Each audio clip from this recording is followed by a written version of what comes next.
Bonjour, bienvenue à la bouquinerie. Alors aujourd'hui, on va vous parler un peu des rentrées littéraires. On a 600 nouveautés pour la rentrée de septembre, donc ça fait quelques lectures. Frida McFadden, on ne peut pas lire un livre sans entendre parler de cette nouvelle autrice qui a été connue avec La femme de ménage, qui a été adaptée en film. Cette année, elle a sorti un nouveau thriller, donc La prof.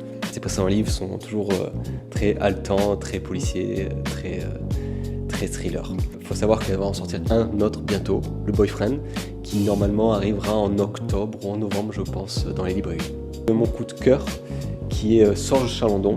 Son dernier roman, c'est un roman plus autobiographique, Le livre de Kels. C'est un peu son aventure à lui, qui va quitter sa famille, vivre dans la rue, connaître un peu la misère, la difficulté, la violence, et se retrouver à intervenir dans un groupe militant. Et finalement, c'est comme ça que Sorge, à la fin, devient journaliste pour Libération. Super lecture, je recommande vivement, rien que pour l'auteur qui on n'est jamais déçu. En policier, Peter May, pour les amoureux de l'Écosse et des polars. Un côté policier très sombre et aussi, je ne vais pas dire littérature de voyage parce que c'est pas de la littérature de voyage, mais si on connaît l'Écosse, qu'on aime bien ces milieux-là, on s'y retrouve totalement, on se dit c'est fantastique. Alors évidemment, la lecture, c'est pas que pour les adultes, c'est aussi les jeunes. Pour les tout petits, les plus petits, ceux qui sont très fans de musique, on a Paco, ce sont des livres sonores sur lesquels on va découvrir soit un style de musique à travers l'aventure de Paco. Donc là, Paco et le rock, où est-ce qu'il va? Londres, capitale du rock'n'roll évidemment.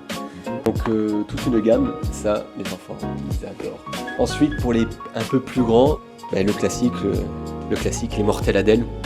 Mortels Adèle, victime de son succès, du coup, ils ont fait des aventures un peu plus grandes et qui ont dérivé pour les plus petits.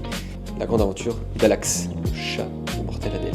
Alors on peut aussi vous proposer, avec vos lectures de la rentrée, un thé littéraire, vous permettre de vous mettre dans une certaine ambiance, le petit plaid, et là on est dans l'ambiance totale pour une immersion dans notre lecture. On peut aussi se permettre d'allumer une petite bougie parfumée.